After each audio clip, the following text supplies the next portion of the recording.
Haleluya, puji nama Tuhan Bapak Ibu Saudara, keluarga GPDI El Shaddai Magelang.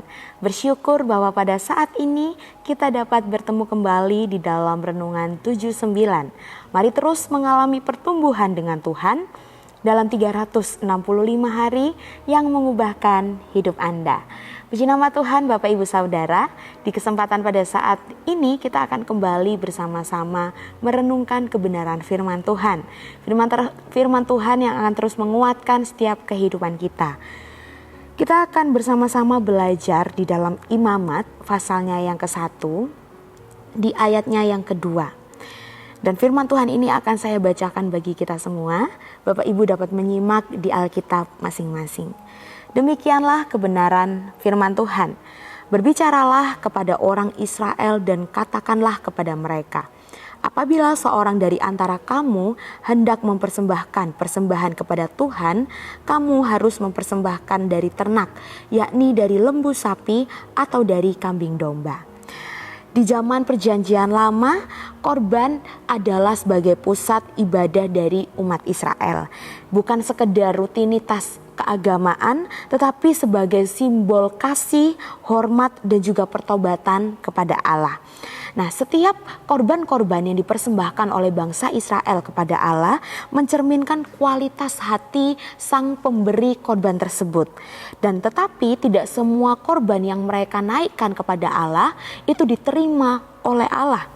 Hanya korban yang memenuhi standar Allah saja yang akan diterima oleh Allah. Dan hari ini kita akan belajar bersama-sama dari Imamat pasal yang ke-1 ayat yang kedua untuk mengerti apa saja syarat korban yang akan diterima oleh Allah dan bagaimana kita dapat mempersembahkan hidup kita sebagai persembahan yang berkenan di hadapannya. Puji nama Tuhan, firman Tuhan renungan pada saat ini saya memberikan judul Korban bagi Allah. Bagaimana kita dapat mempersembahkan korban yang baik di hadapan Tuhan dan bangsa Israel juga dapat berkenan di hadapan Tuhan? Yang pertama adalah korban harus berupa ternak. Ketika dikatakan kamu harus mempersembahkan dari ternak, di sini Allah tidak bisa sembarangan menerima persembahan yang dinaikkan oleh bangsa Israel. Allah menetapkan bahwa hanya ternak. Di sini maksudnya adalah bukan binatang liar atau bukan binatang sembarangan yang boleh dipersembahkan kepada Allah. Dan Allah layak menerima sesuatu yang bernilai dan dipelihara dengan sungguh-sungguh, bukan dengan asal-asalan.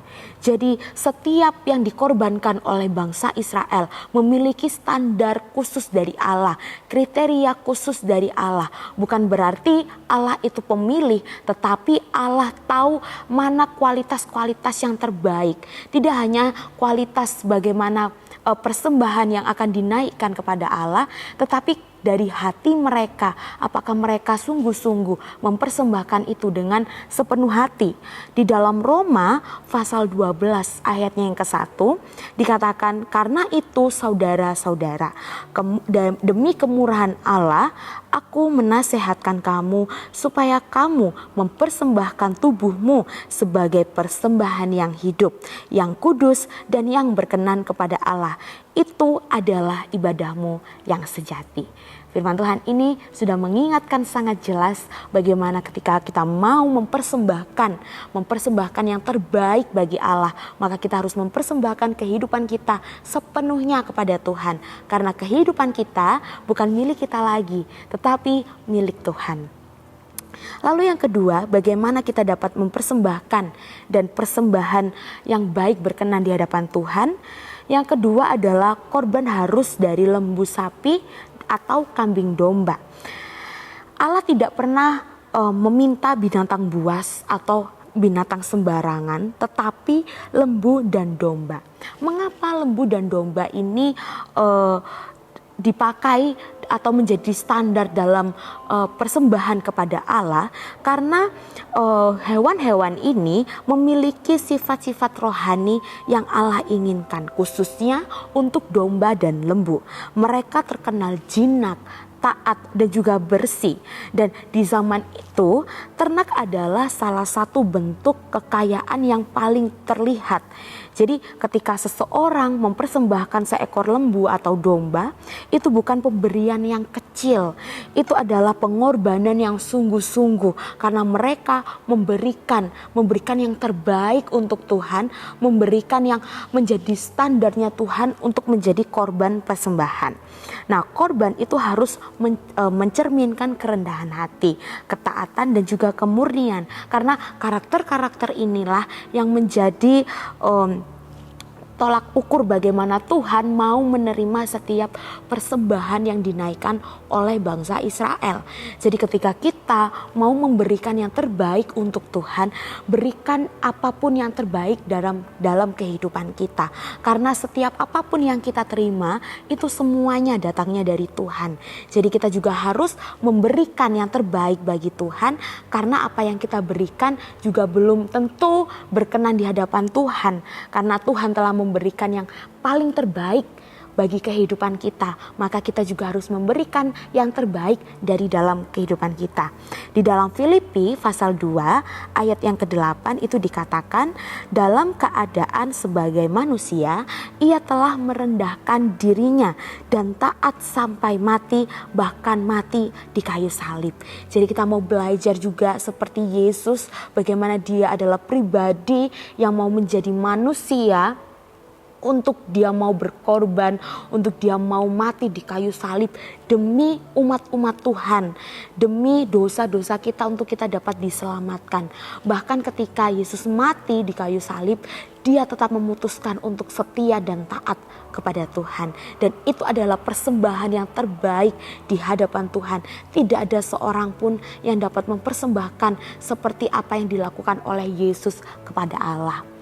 Lalu yang terakhir adalah bagaimana bangsa Israel dapat mempersembahkan korban kepada Allah. Yang ketiga adalah korban harus dipersembahkan dengan hati yang tulus.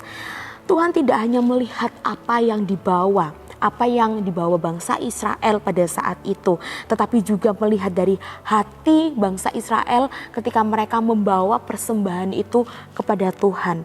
Memberi yang terbaik bagi Tuhan itu adalah sebagai bentuk kesungguhan hati dan motivasi untuk kita dapat memuliakan Tuhan. Bukan hanya sekedar memberi persembahan secara formalitas saja, tetapi kita mau memberikan semua yang terbaik bagi Tuhan dari kedalaman hati kita.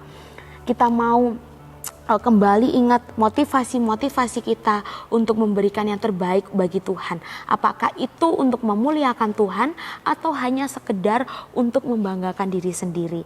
Kita perlu koreksi setiap kehidupan kita ketika kita mau mempersembahkan kehidupan kita, mempersembahkan setiap talenta-talenta kita di hadapan Tuhan, agar itu semua dapat menjadi berkenan di hadapan Tuhan.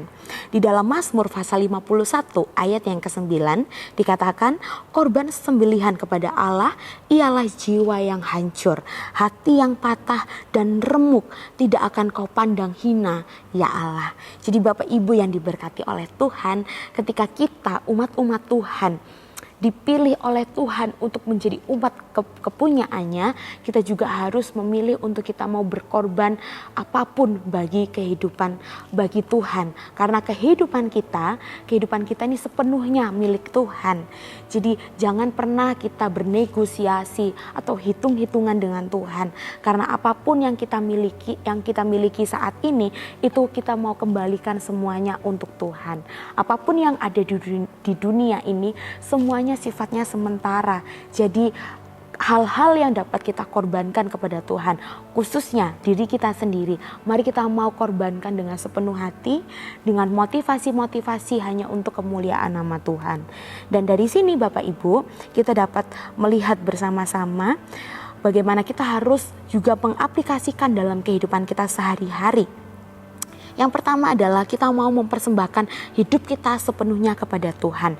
Bukan hanya di gereja, tetapi setiap hari ketika kita bekerja, ketika kita memperlakukan orang lain, mengambil keputusan, ketika kita bersekolah, dan banyak lainnya. Mari kita mau mempersembahkan hidup kita sepenuhnya untuk Tuhan. Lalu yang kedua adalah kita mau memberikan yang terbaik untuk Tuhan.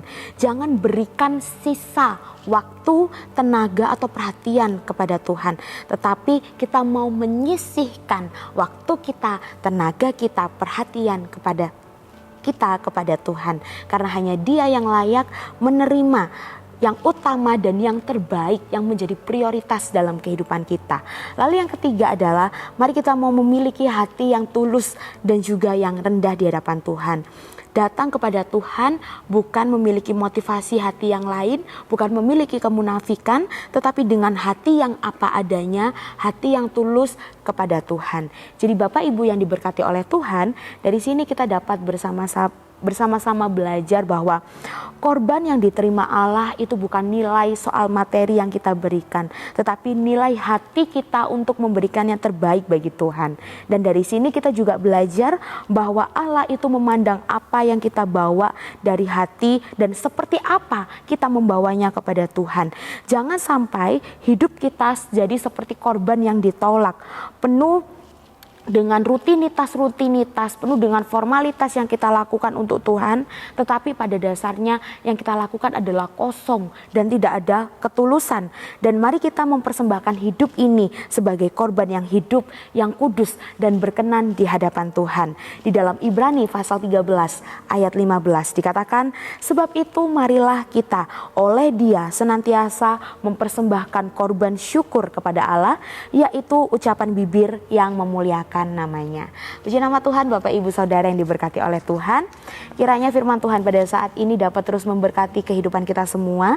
Dan terima kasih telah mengikuti renungan 79 bagi Bapak Ibu Saudara yang mungkin ingin didoakan untuk pokok doa tertentu atau menceritakan kesaksian, baik itu mujizat kesembuhan atau pemulihan masalah keluarga, dapat disalurkan melalui chat WhatsApp di nomor 0813 2742 0088. Puji nama Tuhan, Bapak Ibu Saudara, kita akan mengakhiri renungan pada saat ini dengan bersatu di dalam doa. Mari kita berdoa. Terima kasih Bapa yang baik atas firman-Mu yang kembali mengingatkan kami untuk kami mau hidup terus berkenan di hadapan-Mu Tuhan. Terimalah setiap korban-korban yang kami berikan kepadamu, baik kehidupan kami, baik talenta kami Tuhan, atau pujian penyembahan kami di hadapan-Mu. Dan terus Tuhan layakkan setiap kehidupan kami untuk kami dapat terus memuji, menyembah Engkau Tuhan. Kiranya keluarga GPDI El Shaddai Magelang tidak melupakan ajaran-Mu dan hati keluarga GPDI El Shaddai Magelang memelihara perintah-Mu, karena panjang umur dan lanjut usia serta sejahtera akan ditambahkan kepada keluarga GPDI El Shaddai Magelang. Bersyukur kepadamu Tuhan, menyerahkan setiap kehidupan kami di dalam tangan-Mu, hanya di dalam nama Tuhan Yesus Kristus. Kami telah berdoa mengucap syukur, haleluya, amin.